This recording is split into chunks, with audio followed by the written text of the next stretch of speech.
Bonjour, je m'appelle Danilo Gargiulo, je suis coach en gestion du temps et en efficacité pour les professionnels et pour les étudiants. Dans cette vidéo, nous allons parler justement du stress des étudiants, comment ça se manifeste et en particulier de la procrastination.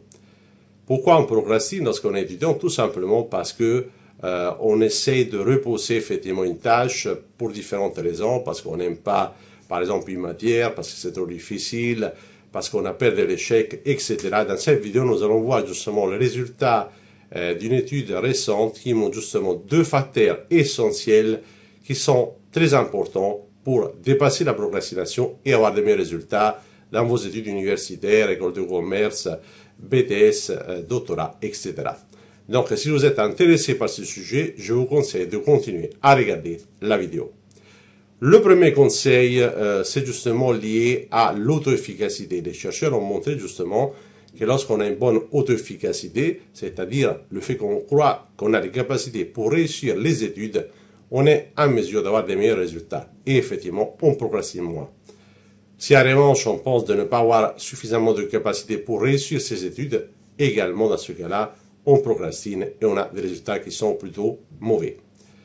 Il y a également un deuxième facteur qui est également très important et c'est la gestion des émotions.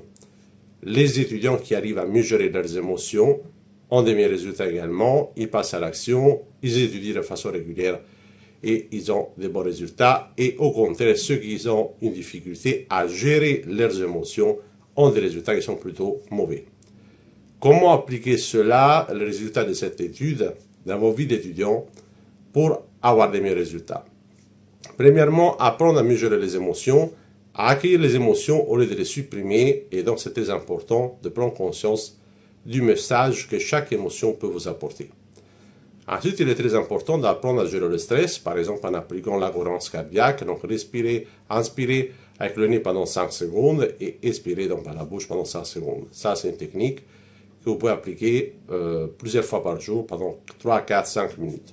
Ensuite, il est également important d'avoir un environnement qui soit favorable, c'est-à-dire être avec des personnes qui vous motivent à faire le mieux, à atteindre de bons résultats, donc au niveau de vos camarades, les étudiants, au niveau des professeurs, au niveau de vos familles, au niveau de vos amis, essayez de vous entourer de personnes qui croient en vous et qui vous soutiennent davantage.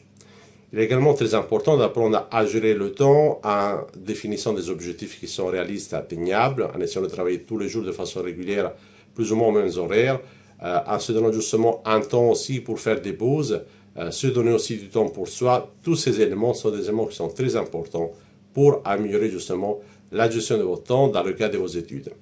Si vous souhaitez vous faire accompagner dans la gestion de votre temps ou dans la gestion de vos études, je suis à votre disposition pour vous aider. N'hésitez pas à me contacter sur mon site internationalcoachingsolutions.fr pour en savoir plus à travers le formulaire de contact.